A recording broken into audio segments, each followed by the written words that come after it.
महाकुंभ 2025 का मेला महिला नागा साधुओं के बिना अधूरा ही रहता है, क्योंकि महिला नागा साधु के पास ऐसे ऐसे चमत्कार होते हैं जिसे देख लोगों के होश उड़ जाते हैं। आपने पुरुष नागा के बारे में तो कई बातें सुनी होंगी, पर महिला नागा साधु की बात करने से भी लोग घबराते हैं, क्योंकि यह महिला नागा अपने चमत्कारों को गुप्त रखती है और सिर्फ ईश्वर से संपर्क साधने के लिए ही उनका इस्तेमाल करती है। इसलिए लोग महिला नागा के बारे में कुछ नहीं जानते, सिवाय इसके कि वह नागा है। पर आज हम इस वीडियो में आपको ऐसी ऐसी बातें बताने वाले हैं जिसे सुनकर आपके होश उड़ जाएंगे, जिसमें महिला को नागा साधु बनाते वक्त उसके शरीर के एक ऐसे हिस्से को निष्क्रिय कर दिया जाता है जो शरीर में वासना जगाता है। पर यह प्रक्रिया सुनकर आपके रोंगटे खड़े हो जाएंगे। आखिर एक आम महिला को महिला नागा साधु कैसे बनाया जाता है? आज की यह वीडियो देखकर आपको सब पता चल जाएगा।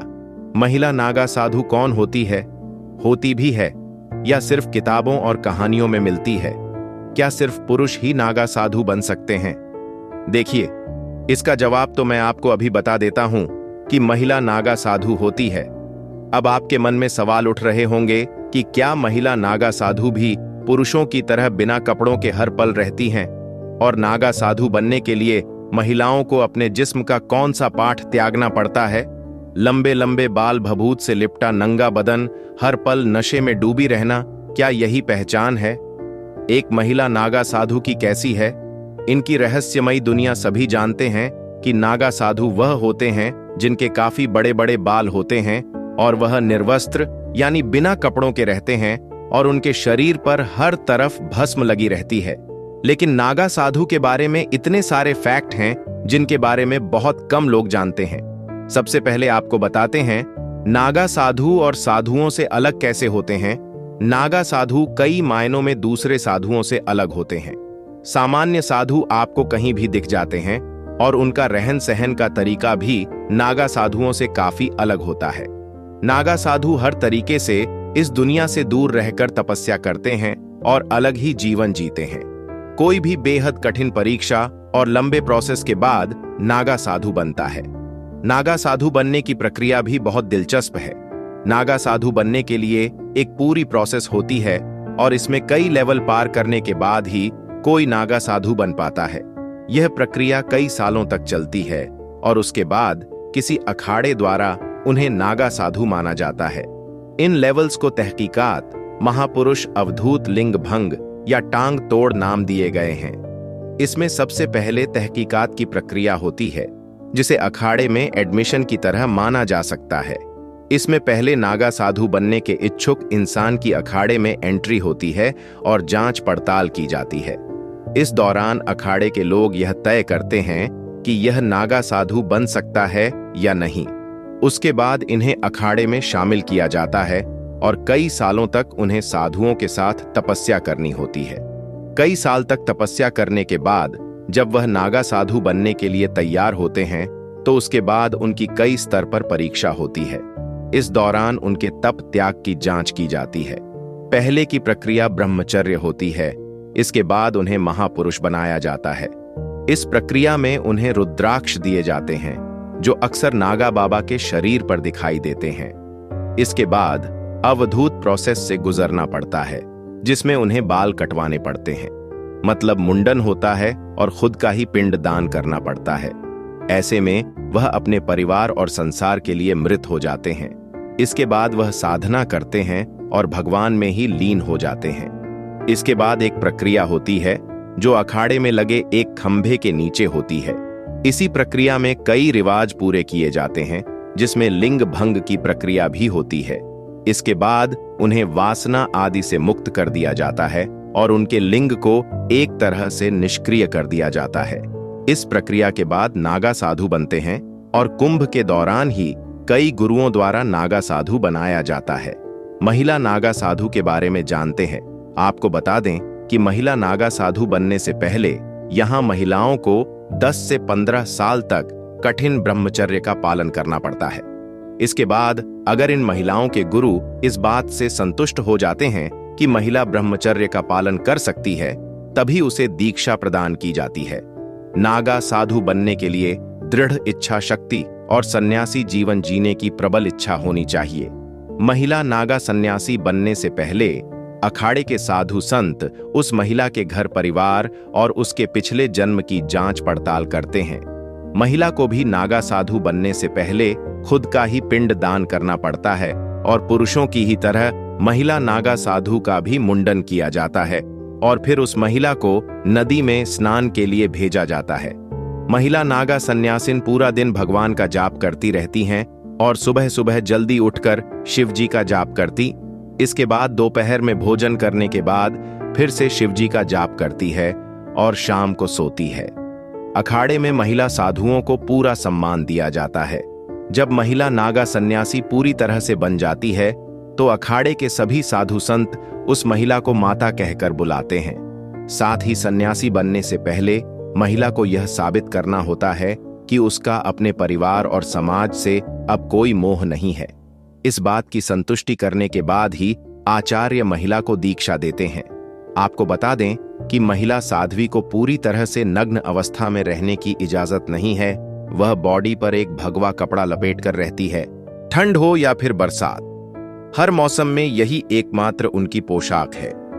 तीर्थों में भी महिला साधुओं को नग्न स्नान करने की परमिशन नहीं है।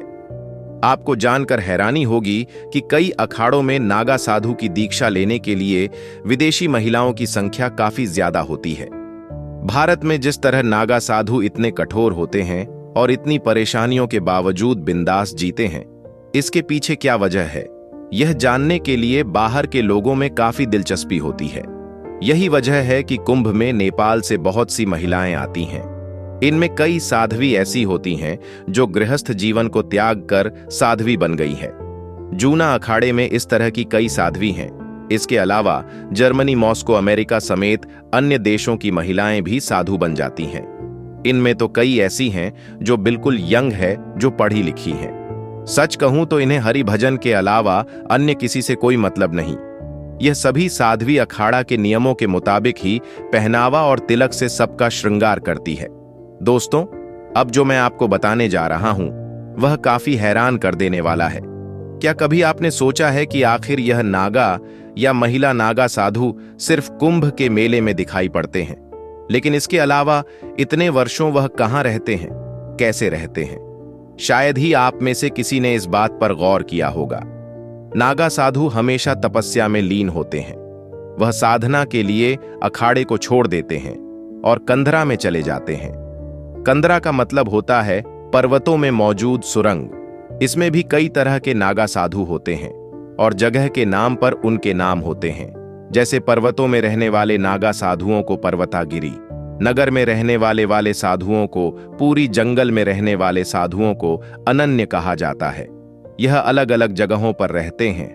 माना जाता है कि कुंभ से पहले और कुंभ के बाद नागा सन्यासी हिमालय और अन्य पहाड़ों और जंगलों की गुफाओं में बैठकर तपस्या में लीन हो जाते हैं।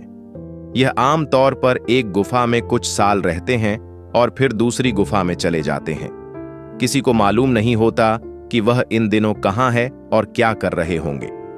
कई बार बहुत से नागा बाबा इन दिनों सन्यासी वस्त्र भी धारण कर अलग अलग जगहों पर घूमने लगते हैं। वहीं कुछ निर्वस्त्र बाबा गुप्त जगहों में जाकर तपस्या करने लगते हैं।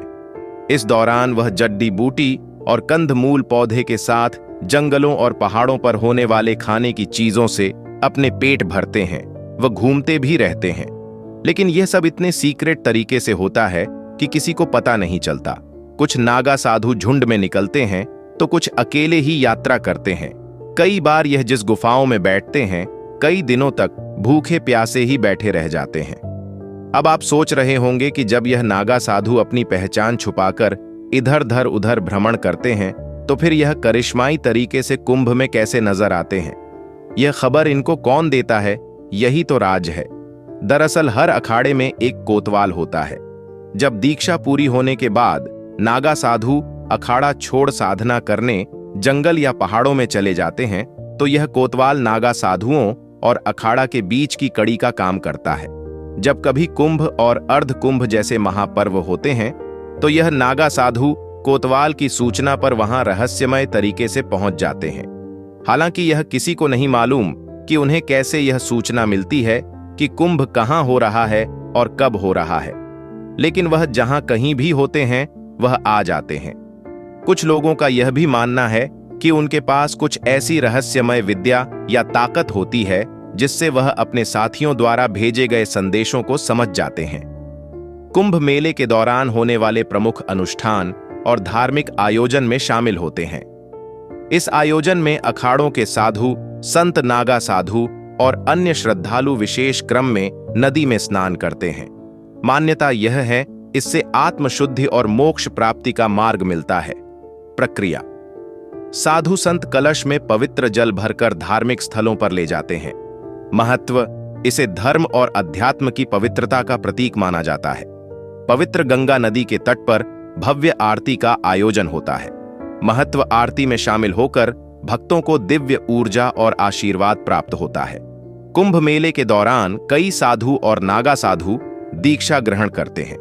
मेले में आए प्रमुख संतों और गुरुओं से दर्शन और आशीर्वाद प्राप्त करते हैं। महत्व: यह जीवन को नई दिशा और प्रेरणा देने वाला माना जाता है।